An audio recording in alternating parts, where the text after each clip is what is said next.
मानना पड़ेगा। और जब तक अरब अरब को देखे क्या हो गया इनको भाई, एक जमाने में ये क्या थे, अब ये पटे हुए हैं, टूटे हुए हैं। भारत ने आज जो किया है वो न सिर्फ कूटनीति की एक चाल है, बल्कि एक पूरी की पूरी दुश्मन धुरी के खिलाफ जवाबी युद्धक शुरुआत है। तो भारत ने क्या किया है, बड़ा भयंकर स्ट्रेटेजी की। भारत की एजेंसीज को कम कभी मत मानिए। अर्दोगान ने तो बाराक्तार ड्रोन और ये सब करके कुछ बकवास करके कुछ एयर डिफेंस सिस्टम दे दिया पाकिस्तान को। भारत ने तो पूरी फौज खड़ी कर दी वहां पे। क्या करोगे, फौज ही फौज है वहां पे। Not only that, Indian army के ऑफिसर्स, अब बोलना नहीं चाहिए, बस इतना हिंट दूंगा, हम उनकी सेनाओं की स्ट्रेटेजी बना रहे हैं अभी आजकल। सबसे पहले भारत ने अजरबैजान से तेल खरीदना बंद कर दिया है और दूसरी तरफ ग्रीस और आर्मेनिया से बड़ी डिफेंस डील पक्की कर ली है। ये इसलिए उसने भेजा है कि हम जब लड़ेंगे इन द फ्यूचर, आप लोग प्रिपेयर योरसेल्फ, मत कहें कि आपको पता नहीं था। ये मिसाइलें पाकिस्तान ने कॉन्फ्लिक्ट के दौरान भारत के खिलाफ दागी थी, लेकिन ये फेल हो गई और भारत में आकर गिरी। भारत ने ये सारी PL-15 मिसाइलें रिकवर कर ली हैं और इस समय ये हमारे कब्जे में है। तो अमेरिका, यूरोप और जापान चाहते हैं कि ये PL-15 मिसाइल का मलबा उन्हें भी मिले, ताकि वो भी इसकी रिसर्च कर सकें और इसकी कमजोरियों का पता लगाकर चीन के खिलाफ इस्तेमाल करें। क्योंकि चीन की ये सबसे ताकतवर एयर टू एयर मिसाइल है, बल्कि ये कहिए कि चीनी वायुसेना का ये ब्रह्मास्त्र है PL-15 मिसाइल। देखिए, फिलीपींस को तो डिलीवरी हो गई, फिलीपींस में तो इंटीग्रेशन का काम चल रहा है। फिलीपींस के अलावा इंडोनेशिया से भी बात जो है वो अंतिम स्तर पर चल रही है। इंडोनेशिया के अलावा वियतनाम से भी चल रही है। तो ये जो चीन जो कर रहा था ना कि भाई पाकिस्तान को वेपन सप्लाई करके भारत को घेरने का प्रयास कर रहा था, तो उसके जो वेपन्स थे उसकी असलियत तो पता चल ही गई। यानी कि पाकिस्तान का साथी फंस गया है, तुर्की का हथियार बिक नहीं रहा। नमस्कार दोस्तों, जय हिंद। अब भारत के एक्शन के बाद टर्की और अजरबैजान के बुरे दिन शुरू हो गए हैं। एक तरफ जब भारतीयों ने टर्की को बायकॉट कर उसके टूरिस्ट इंडस्ट्री को बहुत बड़ा लॉस कराया है, जिसके बाद टर्की ने भारत से माफी मांगी थी। साथ ही अजरबैजान से भारत ने ऑयल इंपोर्ट पर रोक लगाकर अजरबैजान को बहुत बड़ा झटका दिया था। दरअसल भारत अजरबैजान का तीसरा सबसे बड़ा बायर था, जिसे भारत ने ऑयल लेने से मना कर दिया था, जिससे अजरबैजान की इकोनॉमी डगमगाने लगी थी। वही अब भारत ने टर्की अजरबैजान के बॉर्डर पर हथियारों का जंजीरा लगा दिया है, जिसे देखने के बाद टर्की और अजरबैजान की सांसें फूलने लगी है। दरअसल जो टर्की ने पाकिस्तान में हथियार भेजकर किया था, अब वही भारत टर्की के साथ करने लगा है। खबर आई है कि भारतीय ड्रोन और एयर डिफेंस सिस्टम को टर्की और अजरबैजान के पड़ोसी देश आर्मेनिया में तैनात कर दिया गया है। और खबर ये भी आ रही है कि अब भारत आर्मेनिया को ब्रह्मोस मिसाइल भी जल्द देने वाला है और इस पर डील भी हो गई है। अब जल्द ही ब्रह्मोस मिसाइल की टेस्टिंग अब आर्मेनिया भी अपने पड़ोसी देशों पे करने वाला है। अब टर्की और अजरबैजान पाकिस्तान को सपोर्ट कर पछता रहे हैं। कुछ बड़ी डेवलपमेंट्स हुई हैं और इतनी बड़ी डेवलपमेंट्स हुई हैं कि सबको सबक सिखाया जाएगा। भारत हमेशा एक डोसाइल इमेज रखता है, बट ये जो पहलगाम के बाद का भारत है वो अलग भारत है। It is not the same, it is not going to be the same. और इतिहास के पन्नों में ये लिखा जाएगा। जिस तरीके से यूएस के डिफेंस कंपनीज और वेपन स्ट्रैटेजिस्ट आज के डेट में ऑपरेशन सिंदूर से सीख ले रहे हैं, they are shocked, they are bewildered कि भैया ये इन्होंने क्या किया।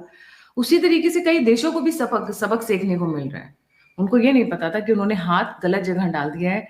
हम बात कर रहे हैं आर्मीनिया की, और जहां पे पैसा भी आएगा और सबक भी सिखाया जाएगा। 12 घंटे के कल के अंतराल में जो वाट लगाई गई है टर्की की, वो अनइमेजिनेबल है। जो भारतीय सेना के पास है, कुछ भारतीय सेना के पास है, वो सिर्फ टर्की के लिए बनाए गए हैं और ये सब आर्मीनिया के पास है।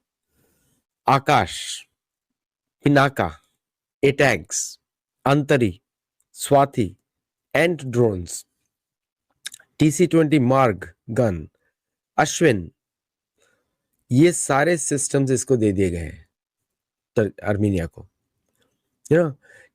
टर्की ने बहुत भयंकर प्रोग्राम चलाया था और टर्की की फॉल्ट लाइंस इतनी डीप है कि अगर वो ट्राइबल लॉयल्टीज पे आ गया तो Turkey will break down into more than 30 countries.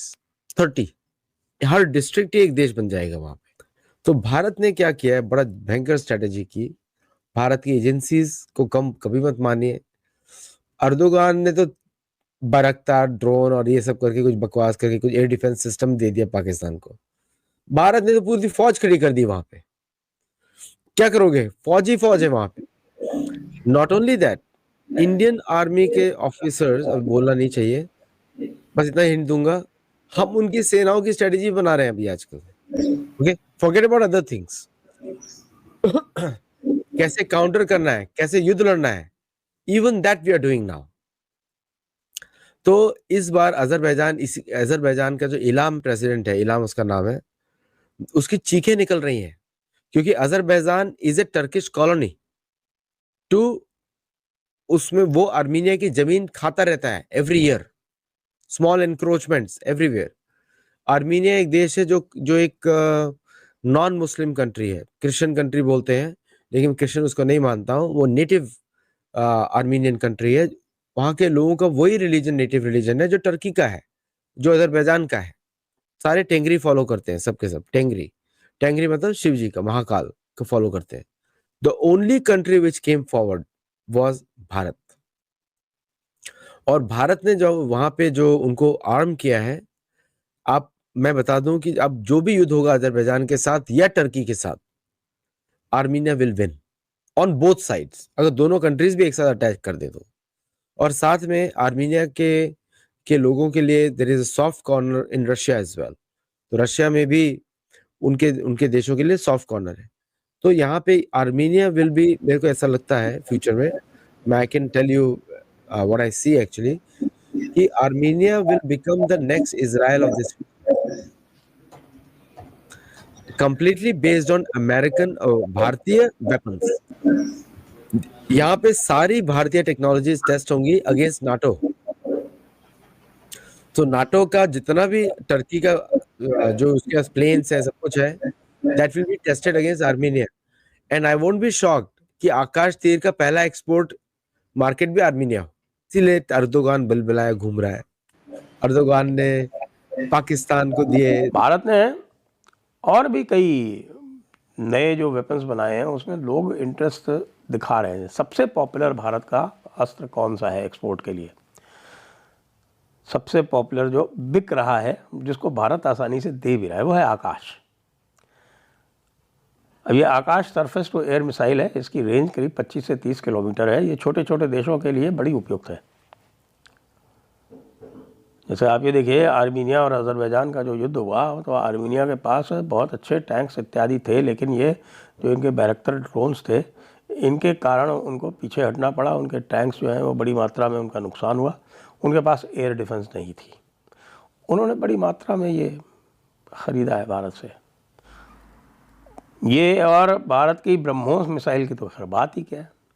BrahMos missile के लिए अब तक 21 देशों से इंक्वायरी आ गई है कि हमको ब्रह्मोस चाहिए। और सुन रहे हैं कि भारत ने, देखिए फिलीपींस को तो डिलीवरी हो गई, फिलीपींस में तो इंटीग्रेशन का काम चल रहा है। फिलीपींस के अलावा इंडोनेशिया से भी बात जो है वो अंतिम स्तर पर चल रही है। इंडोनेशिया के अलावा वियतनाम से भी चल रही है। तो ये जो चीन जो कर रहा था ना कि भाई पाकिस्तान को वेपन सप्लाई करके भारत को घेरने का प्रयास कर रहा था, तो उसके जो वेपन्स थे उसकी असलियत तो पता चल ही गई। अब भारत ने वही काउंटर स्ट्रेटजी शुरू कर दी है कि ठीक है, जिसको भी चीन से ख़तरा हो, ब्रह्मोस। उधर आर्मीनिया ने भी ब्रह्मोस के लिए लाइन लगा दी, हमें भी ब्रह्मोस चाहिए। आश्चर्य मत कीजिएगा कि जो बड़े बड़े यूरोपीय देश हैं वो भी लाइन लगा दें, क्योंकि इंक्वायरी फ्रांस से भी आ रही है। फ्रांस को भी ब्रह्मोस चाहिए।